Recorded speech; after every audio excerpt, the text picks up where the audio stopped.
Κοίτα. Η μαμά μου είχε πάρει ψεύτικα λεφτά. Και μια. Και... Πού είχε πάρει ψεύτικα λεφτά, κάτσε. Από το αρχίζει. τζάμπο. Είναι Α! ένα μαγαζί. Να σου πω κάτι, ούτε πριόνια. πάλι Είχα κάνει μάγια. Α, εγώ νόμιζα ότι είχαμε πέσει στο δολοφόνο με το πριόνιο νούμερο 3, αλλά είμαστε σε μάγια τώρα, έτσι. Με όλα τα ζώα θα Όλα τα ζώα. Όμως βαγέμαι να τα... Να αλλάζεις κάθε λίγο και λιγάκι, ας πούμε. Έρχομαι Ναι. από Μεγάλα Λαξάδου.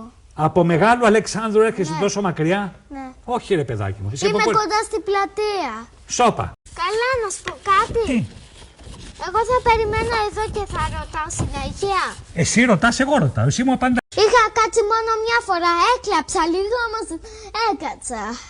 Μου το έχεις πει. Πρέπει να το θυμάμαι δηλαδή. Δευτέρα γυμνασίου.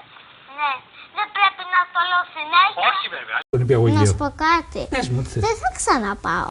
Όχι, δεν έχω ξαναέρθω. Δεν έχεις ξαναέρθω, το ξέρω, αλλά μήπως έχεις γράψει γράμμα. Νήπιο, πόσα είστε? 11. 11. Και δεν μου λες τα περισσότερα είναι αγόρια ή κορίτσια?